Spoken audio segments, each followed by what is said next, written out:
Welcome back. A new report from the United Way shows 17% of Florida's children live in poverty.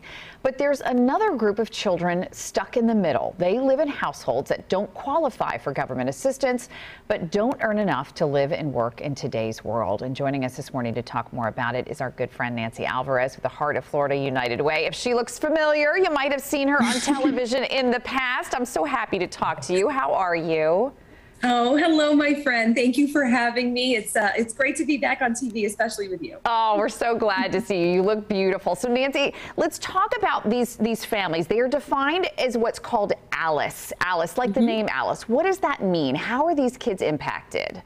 Yeah, there's so much to talk about here. So ALICE is essentially an acronym for Asset Limited, Income Constrained, Employed. So it's just a basic, fancy acronym for this. It's families who essentially don't meet the basic costs of things like housing, childcare, healthcare, transportation, a smartphone plan. They just don't make enough to make ends meet in those regards, but they don't hit that poverty line, right? So they're in this in-between stage that makes life very, very challenging. Oh, it's so hard on these parents. So these families are living on a tight budget, right? So we want to do sort of a compare and contrast. What does a single adult in Central Florida need in order to pay for just their immediate needs? Yeah, so here's what we did at Heart of Florida United Way. We really wanted to give Central Florida a really clear picture of what this looks like. So we crunched the numbers and we created a survival budget. So this one, as you can see there on your screen, addresses a single adult living in Central Florida. And you can see all those different expenses that they face. And that single adult will have to make $35,424 a year to make ends meet. Wow. I believe you have the information for the family of right. four, So let's correct? do that next. So family, two adults, two kids.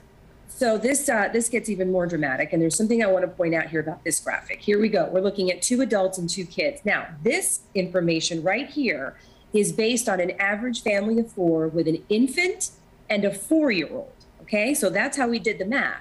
But remember, not every family has an infant or a 4-year-old, right? If you have a couple of teenagers, for example, you know that food line is going to be way higher, right?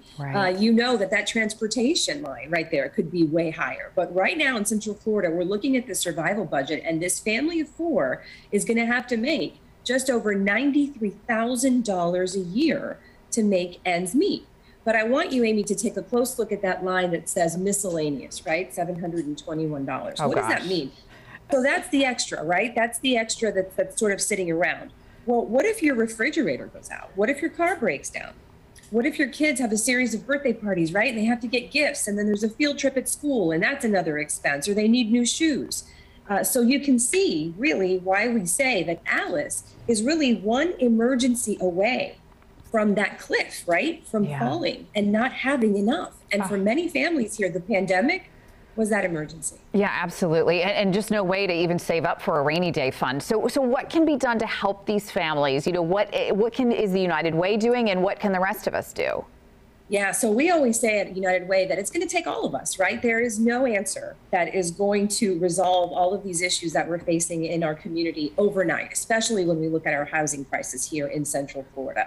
But the reality is that these families are here. They're here right now. They're struggling right now. Their kids are in school with our kids. We're all in this together, right? And it is going to take all of us. It's going to take corporate partners, our nonprofit community, families who may be watching this right now and may feel motivated to get up and maybe organize a volunteering event with some friends, right? And supporting our nonprofit community in our way, in that way. Every little bit counts, right? Because we're all in this together.